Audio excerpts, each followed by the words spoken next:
UP में इस बार जबरदस्त सुरक्षा के इंतजाम हैं। भारी तादाद में पुलिस बल की तैनाती की गई थी। खुले में नमाज पर रोक थी। पुलिस ने ड्रोन कैमरे से नजर रखी। पश्चिमी यूपी में कुछ जगह पुलिस को हालात संभालने में मशक्कत भी करनी पड़ी। कहां कहां बवाल हुआ, स्पेशल रिपोर्ट के जरिए देखिए।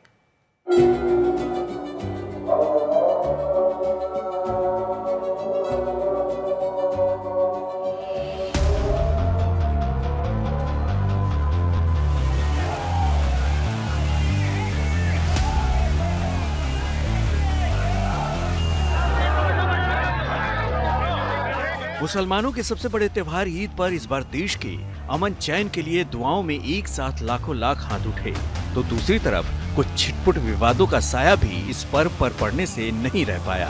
हालांकि पुलिस ने हर जगह तुरंत माहौल को संभाल लिया। खुले में नमाज को लेकर इस बार खास तौर पर सख्ती थी, तो इसको लेकर भी कुछ नाराजगी थी और इसके मद्देनजर सुरक्षा के सख्त इंतजाम भी थे।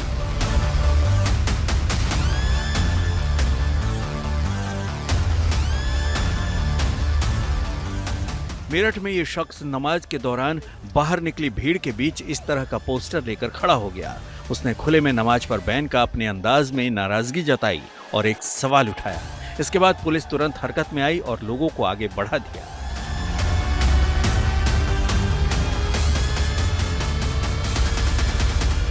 मुरादाबाद में पुलिस के साथ नमाजियों की कुछ देर के लिए बहस हो गई। पुलिस ने बैरिकेडिंग कर रखी थी, सुरक्षा सख्त थी। इसको लेकर कुछ युवाओं ने नाराजगी भी जताई। ईदगाह भरने के बाद पुलिस ने जब नमाजियों को ईदगाह के भीतर जाने से रोका तो गर्मा गर्मी हो गई। पुलिस ने समझाकर दूसरी शिफ्ट में नमाज संपन्न कराई।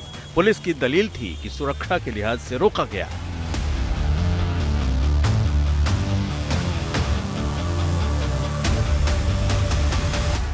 उधर राजस्थान के टोंक के मालपुरा में ईदगाह में नमाज के बाद कुछ देर के लिए माहौल में तनातनी दिखी। ट्रक स्टैंड के पास चौराहे पर कुछ युवकों ने नारे लगाए, जिसके बाद माहौल गर्मा गया। मुस्लिम समुदाय के लोग जुलूस निकालने की मांग करने लगे। नारेबाजी और भीड़ से जाम लग गया। नारे लगाने को लेकर पुलिस ने ऐतराज किया। हंगामे के चलते कुछ देर के लिए दुदू हाईवे पर ट्रैफिक भी थम गया।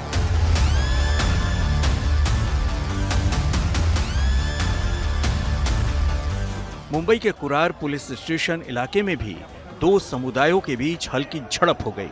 मलाड के पठानवाड़ी इलाके में मस्जिद के सामने से गुजर रहे रिक्शा में बैठे लोगों ने नारे लगाए। इसके बाद दोनों गुट आमने सामने आ गए। मुस्लिम पक्ष के शिकायत के बाद कुरार पुलिस स्टेशन ने कुछ लोगों के खिलाफ भड़काने का केस दर्ज किया। सीसीटीवी से आरोपियों की पहचान की जा रही है। आज तक ब्यूरो। संतोष मेरे सहयोगी इस वक्त तमाम जानकारी के साथ जुड़ गए हैं। संतोष, सुबह तक तो प्रशासनिक व्यवस्था दुरुस्त नजर आ रही थी, लेकिन जैसे जैसे दिन चढ़ा अलग अलग जगहों से अब हिंसा और बवाल की तस्वीरें आ रही हैं। ये सब सुनियोजित था या फिर अचानक ही हो गया? देखिए, जिस तरीके से अगर उत्तर प्रदेश से शुरुआत करते हैं, उत्तर प्रदेश में सबसे ज़्यादा अगर निगाहें थी तो वो संभल मुरादाबाद के इलाके में थी, क्योंकि संभल जिस तरीके से बीते कई महीनों से चर्चा में बना हुआ है, लिहाजा संभल सबसे ज़्यादा संवेदनशील था। लेकिन संभल में ईद की नमाज सकुशल संपन्न हुई। मेरठ, मुरादाबाद, हापुड़ 2 जिले ऐसे थे जहां पर विरोध हुआ, क्योंकि प्रशासन ने साफ तौर पर कह दिया था, सरकार ने स्पष्ट कहा था कि सड़क पर किसी भी परिस्थिति में नमाज नहीं होगी। नमाज सिर्फ मस्जिद परिसर या ईदगाह परिसर के अंदर ही होगी। और जब ईदगाह या मस्जिद भर गई तो वहाँ पर प्रशासन ने रोका। जो एडमिनिस्ट्रेशन ने जो बैरिकेडिंग लगाई गई थी तो उसको लेकर के तीखी नोकझोंक हुई। लेकिन कहीं पर हालात बेकाबू या कहा जाए कि पुलिस को अपना बल प्रयोग करने की जैसी स्थिति नहीं नजर आई। सहारनपुर में फिलिस्तीन को लेकर के झंडा लेकर के विरोध प्रदर्शन हुआ, लेकिन ये नारेबाजी रही। शांतिपूर्ण ढंग से लोगों ने अपना जो विरोध दर्ज कराने का तरीका है वो विरोध दर्ज कराया। ओवरऑल अगर देखा जाए तो उत्तर प्रदेश में हालात पर नज़र रखी जा रही थी। बीते एक सप्ताह से लगातार पुलिस की पेट्रोलिंग चल रही थी। ड्रोन और सीसीटीवी के जरिए नज़र रखी जा रही थी। डीजीपी मुख्यालय में डीजीपी समेत तमाम अधिकारी नज़र रख रहे थे।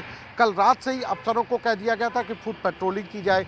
जो संवेदनशील इलाके हैं, चाहे वो लखनऊ, संभल, मेरठ, सहारनपुर, गाजियाबाद, तमाम जो करीब 40 से ज़्यादा ऐसे जिले थे जो संवेदनशील थे, जहां पर अतिरिक्त पुलिस फोर्स दिया गया। तो उत्तर प्रदेश में ये सकुशल संपन्न हुआ। राजस्थान की बात करें तो राजस्थान के टोंक में ज़रूर झड़प हुई। ईद की नमाज के बाद, और मुंबई में भी एक ऐसी झड़प की बात सामने आई। लेकिन ओवरऑल अगर देखा जाए तो शुरुआत ईद की नमाज के बाद, ईद की नमाज सकुशल संपन्न होने के बाद लोगों ने अपने अपने मुद्दों को लेकर के, लोकल मुद्दों को लेकर के प्रतिक्रियाएं दी हैं। तीखी नोकझोंक जरूर हुई है, लेकिन अगर ओवरऑल देखा जाए, उत्तर प्रदेश में देखा जाए तो उत्तर प्रदेश में हालात पूरी तरीके से काबू में थे। ईद की नमाज सकुशल संपन्न हुई, लोग घरों पर गए, और इसके लिए मौलाना जो थे, जो धर्मगुरु थे, उनकी तरफ से भी अपील जारी की गई कि सड़क पर नमाज न पढ़ी जाए किसी भी तरीके से। और प्रशासन भी मुस्तैद था, जगह जगह पर बैरिकेडिंग लगाई गई थी, जो सड़कें थी उनको डाइवर्ट किया गया था, उनका ट्रैफिक डाइवर्ट किया गया था। तो माकूल इंतजाम थे, ड्रोन कैमरों के जरिए नज़र रखी जा रही थी, सीसीटीवी के जरिए नज़र रखी जा रही थी। इसके साथ ही सोशल मीडिया पर भी मॉनिटरिंग हो रही थी। सोशल मीडिया पर मॉनिटरिंग बेहद अहम आज के दौर में, क्योंकि सोशल मीडिया के जरिए तमाम अफवाहों को फैलाया जाता है, और वो अफवाहें इतनी तेज़ से फैलती हैं कि पुलिस और प्रशासन उस समय पर कुछ नहीं कर पाता। ऐसे में सोशल मीडिया पर लगातार मॉनिटरिंग की जा रही थी कि किसी भी तरीके की कोई अफवाह न फैलने पाए किसी भी शहर को लेकर के। और इसके लिए मुख्यालय से लेकर के जोन, रेंज और जिला, हर स्तर पर जो सोशल मीडिया की टीम थी मॉनिटरिंग कर रही थी। तो एक व्यापक सुरक्षा के इंतजाम थे, और जिसको देख करके ये कहा जा सकता है कि ईद की नमाज के बाद जो इस तरीके से पुलिस प्रशासन मुस्तैद था, और जो जन सहयोग लिया गया पीस कमेटी की बैठकों का से भी बैठक। ठीक है, और एक बार अपने दर्शकों को दिखा देते हैं यूपी के डीजीपी प्रशांत कुमार इस हिंसा और बवाल को लेकर क्या कुछ कह रहे हैं। उत्तर प्रदेश के सभी जिलों में ईद उल फित्र की नमाज शासन के दिए हुए निर्देशों के क्रम में सकुशल संपन्न हुई। जो ऐसे स्थान थे जहां नमाज होनी थी, उनकी संख्या 31,000 से अधिक थी, और सभी जगहों पे सकुशल नमाज संपन्न हुई। और धर्मगुरुओं के कहने से और जो शासन के निर्देश थे, सभी लोगों ने उसका अनुपालन करते हुए जो सार्वजनिक स्थानों पे नमाज नहीं पढ़ी, सभी लोगों ने मस्जिद के अंदर अच्छी तरीके से पूरे सद्भाव के साथ नमाज पढ़ी।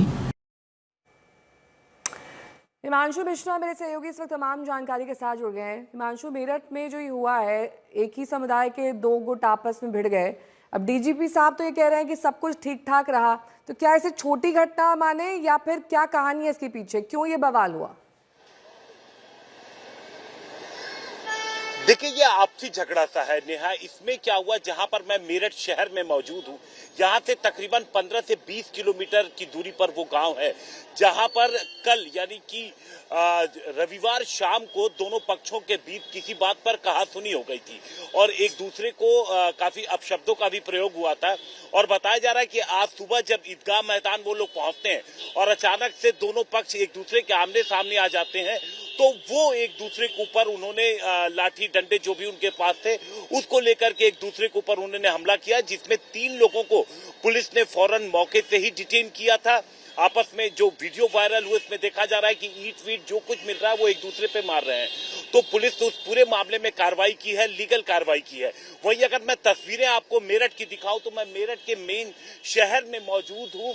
हालात आप देखिए, एकदम दुकानें धीरे धीरे खुल रही हैं। सुबह हमने देखा था कि ईदगाह में कितनी बड़ी संख्या में लोग पहुंचे थे, बड़ी संख्या में तकरीबन 15 से 20,000 के आसपास लोग पहुंचे रहे होंगे नेहा। लेकिन किसी ने भी, यही वो सड़क है, किसी ने भी सड़क पर बैठ के नमाज नहीं पढ़ी। जिन्हें अंदर जाने का रास्ता नहीं मिला, जगह नहीं मिली, चूंकि भर गया था पूरा अंदर का जो ईदगाह मैदान, तो वो लोग वापस चले गए, क्योंकि प्रशासन ने जिन मस्जिदों में आमतौर पे नमाज नहीं होती, क्योंकि हमने यहाँ के डीएम से बात की, डीएम ने कहा कि जिन मस्जिदों में नमाज नहीं होती थी वहां पर भी व्यवस्था कराई गई, ताकि अगर ईदगाह कोई नहीं कर पाता या कहीं और नहीं पहुंच पाता तो अपने घर के पास मस्जिद में नमाज पढ़े।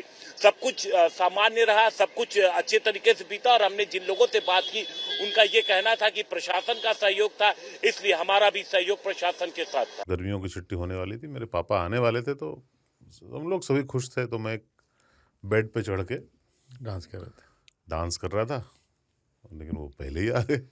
फ्रीज तो मैं उस समय तो कंटिन्यू नहीं कर सकता था ना, तो फ्रीज फ्रेम टाइप का हो कसम पैदा कर है।